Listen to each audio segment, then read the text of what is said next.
Lo que ustedes ven forman lo que vendrían a ser los bosques a mayor altura del mundo. Donde estamos parados más o menos estamos como a 4.500 metros. Cuando nos encontramos por primera vez con estos organismos, es una sorpresa. Tú ves que algo que parece muy añoso, entonces aunque no los conozcas te va a llamar mucho la atención en un lugar donde no esperabas encontrar árboles, ver esto que sin conocerlo vas a decir, wow, ¿qué es lo que es? No es un pasto, no es una hierba, es un árbol y bueno, y ahora nosotros sabemos que es un árbol que puede tener hasta 600 y 700 años. Y bueno, tiene bastantes particularidades que lo hace ser una maravilla dentro de lo que son los árboles. Imagínense que crece en estos lugares que son, en el invierno tenemos menos 30 grados bajo cero, un lugar muy frío y al mismo tiempo un lugar muy árido, 300 milímetros más o menos lo que puede caer de lluvia en Valparaíso, Santiago. Entonces finalmente es un arbolito que tiene una serie de particularidades que finalmente hacen de este bosques únicos. Tienen una distribución más o menos que va desde justamente el límite entre Chile y Perú, desde ahí hasta por la frontera, siguiendo la frontera de Chile con Bolivia, hasta el noroeste argentino, siempre sobre los 4.000 metros. Estos bosques nativos de Queñua, en el altiplano, han tenido una historia de uso por el hombre, primero, ¿cierto?, como leña, como material de construcción, y nosotros hoy en día, en la comunidad que, por ejemplo, trabaja en paleoclima, ¿cierto?, el paleo, el clima del pasado, lo utilizamos, ¿cierto?, como un archivo natural de muy buena calidad. Y en este lugar, en Surire, es uno de los hábitats donde este arbolito está creciendo al límite de su distribución. Se podría decir al filo de lo que fisiológicamente es capaz de soportar para crecer.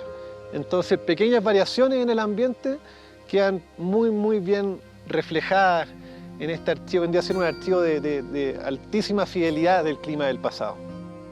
Esa es una de las principales ventajas de trabajar con, como le llamamos nosotros, con este registro paleoclimático, que son los anillos de crecimiento de los árboles.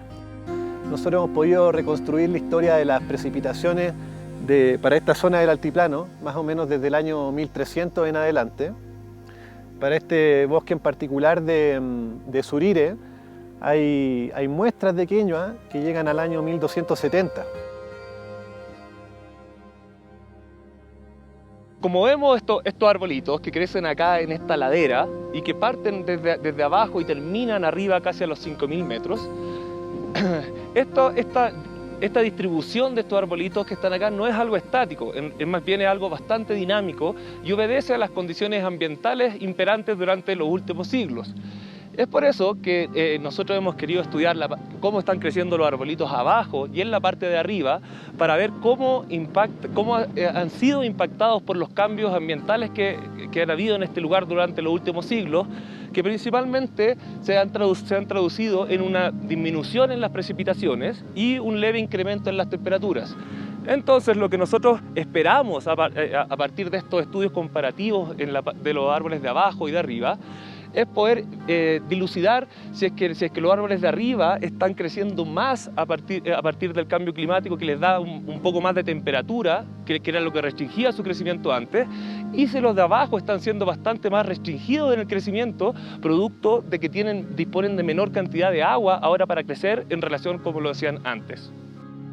Bueno, otra de las cosas que cuando comenzamos a trabajar con la Queñua, como estamos, ¿cierto?, entre 4.000 y 5.000 metros, lo primero que nosotros esperamos es que lo vimos como una estación meteorológica, pero lo que pensamos nosotros que nos íbamos a encontrar era un termómetro.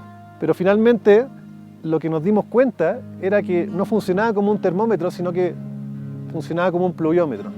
¿Y eso por qué? Porque a pesar de que estamos en un ambiente sumamente alto, es un sitio bastante árido. Entonces el agua se convierte en un factor limitante para el crecimiento tan importante que eso es lo que finalmente lo que determina en mayor medida cuánto crecen los árboles año a año. Y ese crecimiento utilizamos como un proxy, algo que nos indica cómo se ha comportado el clima durante el periodo de tiempo que abarca la edad de estos árboles. Este conjunto termina comportándose como una estación meteorológica que es capaz de de capturar no solamente lo que ocurre en esta cuenca, sino que finalmente lo que ocurre a una escala del hemisferio sur, ¿cierto?, de toda la cuenca del Pacífico. Empezamos a medir fotosíntesis en este arbolito.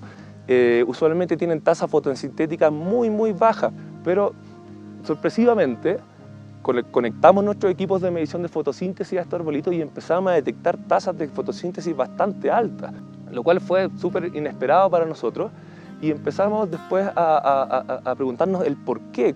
Y ahí nos dimos cuenta que en realidad este árbol lo que hace es que ocupa la humedad relativa del amanecer, del rocío, digamos, cuando todavía hay humedad relativa acá en el suelo y empieza a llegar el sol, entonces empieza a haber cierta tasa de evaporación de la humedad.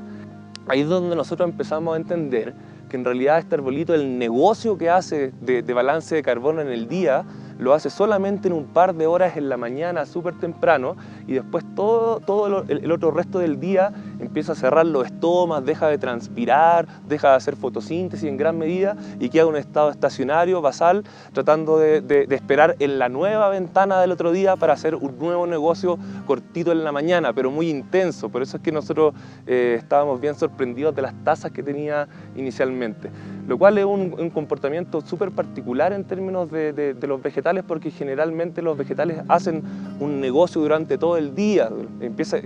Está mucho más relacionado con la luz. Ya empiezan en la mañana y en función de la intensidad lumínica siguen haciendo fotosíntesis, y después en la tarde, a medida que la luz bajan su tasa de fotosíntesis. Pero este arbolito en particular, como aquí hay una conjugación de estreses tan importantes, y esta interacción de estreses se constituye como un factor de estrés muy importante para las plantas, lo que hace, se adaptó a estas circunstancias haciendo el negocio de carbono muy estacionado en la mañana.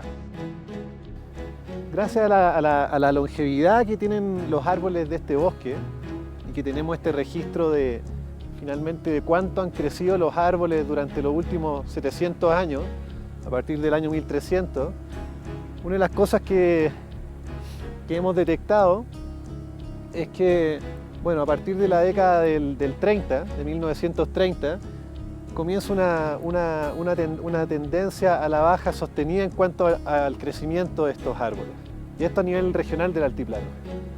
Y finalmente, durante los últimos 30 años, lo que pudimos ver es que las queñuas del altiplano están creciendo menos que en cualquier momento previo de los últimos 700 años.